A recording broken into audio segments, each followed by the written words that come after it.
एक लड़का और एक लड़की का वाहियात रोमांस जिसे सुनने के बाद आप शर्म के मारे पानी पानी हो जाओगे।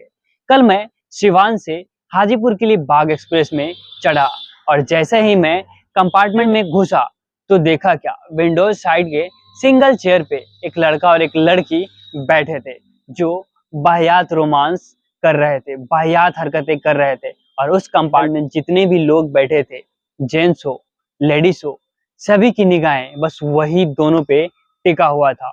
और मैं भी उसी में गया और बैठा। जब तक मैं सिवान से हाजीपुर नहीं पहुंचा तब तक ये दोनों ऐसी ऐसी अश्लील हरकतें कर रहे थे जिसे देखकर सभी लोग पानी पानी हो रहे थे, लेकिन कोई कुछ बोलने को तैयार नहीं था या फिर उन दोनों को कोई टोकने वाला नहीं था। हम दो लोग थे, दोनों को बहुत ज्यादा गुस्सा आ रहा था। हालांकि सिर्फ मुझे ही गुस्सा नहीं आ रहा था, उस कंपार्टमेंट में जितने भी लोग थे सभी को गुस्सा आ रहा था ये सारी हरकतों को देखते हुए, लेकिन कोई कुछ बोल नहीं रहा था। और वो दोनों पब्लिक प्लेस में ऐसा कर रहे थे। जब मैं हाजीपुर पहुंचने वाला था उससे पहले मुझसे रहा नहीं गया और मैं बोगी से बाहर निकला। मेरे बाहर निकलने से थोड़ी देर पहले एक बाहुबली उन दोनों को टोकता है और कहता है, आप दोनों ये क्या कर रहे हो। इस पर वो लड़की कहती है, तुमको इससे क्या मतलब। इस पर दोनों में बहस हो जाती है। मैं खिड़की से देख लेता हूँ ये सब और मैं तुरंत आरपीएफ से मिलने चला जाता हूँ, लेकिन उससे पहले मुझे टीटी दिखाई पड़ता है जिसे मैं ये सारी बातें बताता हूँ। लेकिन टीटी कहता है, भाई अपनी आंखें बंद कर लो ना, कोई कुछ कर रहा है फिर तुम उसे देखते क्यों। फिर मैंने टीटी से कहा, सर ये तो गलत है, जो गलत हो रहा है पब्लिक प्लेस में वो मैं आपको बता रहा हूँ, आप कुछ करिए। तो टीटी साहब ने मुझसे कहा, चुपचाप जाके बैठ जाओ और अपनी आंखें बंद कर लो। फिर मुझसे रहा नहीं गया और मैं जस्ट मेरे आगे 3-4 आरपीएफ वाले थे, मैं उनके पास गया। 3 जेंट्स थे और एक लेडीज थी जिसे मैं ये सारी बात बताने गया। जेंट्स आरपीएफ को मैंने ये सारी बात बताई, वो सुनने को तैयार नहीं था, बट लेडीज जो आरपीएफ थी वो सुन ली और उन्होंने मुझसे पूछा। मैंने सारी बात बताई, क्या सब हुआ सिवान से लेके हाजीपुर के बीच में क्या सब हुआ, सारी कुछ मैंने लेडीज आरपीएफ को बताया। उसके बाद उससे बड़े जो सीनियर अधिकारी होते हैं ना वो थे, उन्होंने कहा क्या हुआ, उनको ये सारी बात बताई। वो कहा, भाई तुम क्या दिमाग लगा रहे हो, ये सब चीज अपनी आंखें बंद करो, जाके चुपचाप बैठ जाओ। तो फिर वो लेडीज आरपीएफ कहती है, सर ऐसा कुछ हुआ है तभी तो ये कहने आया है, चल के एक बार देख लेते हैं। फिर वो सर कहते हैं, दिमाग खराब है क्या, यही सब मैं करूं। और वो सुनने को तैयार नहीं हुए। फिर लेडीज जो आरपीएफ थी वो कहती है, सर एक बार चलिए तो सही, ये सही कह रहा है। फिर सभी आरपीएफ 3-4 जो आरपीएफ थे वो सभी आए उस बोगी में और देखा। तब तक यहाँ पे बहुत ज्यादा हंगामा मच चुका था। जो बाहुबली थे वो उनसे बातें कर रहे थे, उनको समझा रहे थे, लेकिन वो जो लड़की थी बहुत टेढ़ी थी, वो कुछ समझने को तैयार ही नहीं थी। और जैसे ही बोगी में 4 आरपीएफ इन करते हैं तो देखते हैं कि झगड़ा हो रहा है। फिर वो समझाने की कोशिश करते हैं तो वो लड़की उनसे भी बाताबाती में आगे बढ़ जाती है और कहने लगती है, मैं कुछ भी कर रही हूँ, आपको इससे क्या मतलब, मेरे पास टिकट है।